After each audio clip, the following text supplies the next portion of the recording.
Le point suivant concerne des créations de postes.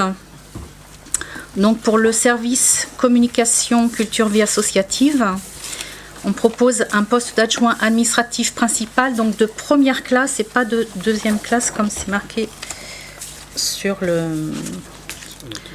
la notice. Donc c'est première classe à 28 heures à compter du 1er février 2019.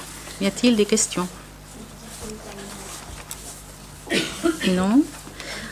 Ensuite, on passe... Pardon, j'avais pas vu. C'est la création d'un poste? C'est Un poste de titulaire qui remplace un poste de... C'est un poste de titulaire qui remplace le poste de contractuel qui s'en va. C'est pas une création. Non. Création de poste, mais pas d'effectif.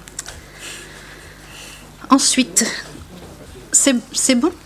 Vous aviez d'autres questions peut-être? Non?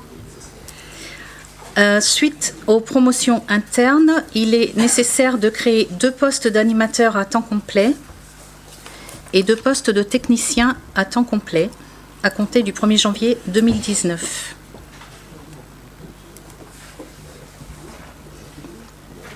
Y a-t-il des questions? Oui. Quand vous dites promotion interne, c'est avancement de grade ou c'est 2 choses différentes? C'est changement de cadre d'emploi. D'accord. Ok. C'est ce que j'ai cru comprendre.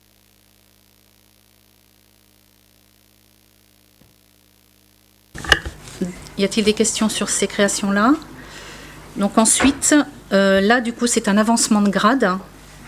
Et donc on propose de créer un poste d'adjoint administratif principal 2e classe à temps complet à compter du 1er janvier 2019.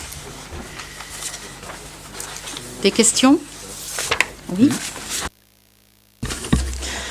Ce serait une question d'ordre général. En termes de lisibilité, c'est quand même pas simple de s'y retrouver dans des tableaux comme ceux-là. Parce que, en fait, là, vous nous présentez à chaque fois soit des avancements ou des promotions internes. Là, on est toujours dans le rétroactif, c'est-à-dire qu'on est tableau des effectifs au 1er décembre.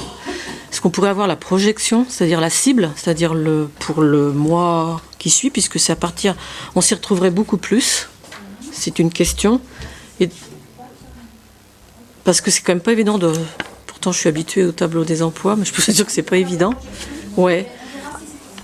Oui, pour en fait illustrer ce que vous êtes en train de proposer au vote, pour que ça soit plus concret, quoi, l'avant et l'après. Voilà. Et j'avais une deuxième question. À chaque fois, vous mettez les emplois budgétés avec les temps partiels. Moi, je souhaiterais avoir nous souhaiterions avoir les temps budgétés rémunérés. Parce que merci, oui. Parce qu'en fait, vous avez... Alors, j'ai pas cru comprendre qu'il y ait des 90%. Il y a des 80% en tout cas. Ça, c'est sûr. Ça, c'est sûr. Comme on sait, c'est quand même payé 0,06 en plus. On est à 0,86. Donc, pardon. Donc, moi, j'aimerais bien voir, quand on met les budgétés, qu'on ait les rémunérés. Parce que normalement, le rémunéré doit être égal au budgété. Merci. Y a-t-il... Pardon? Ah, pardon. Ce que je voulais dire, c'est que ce genre de questions techniques, à mon avis, est à poser en commission du personnel.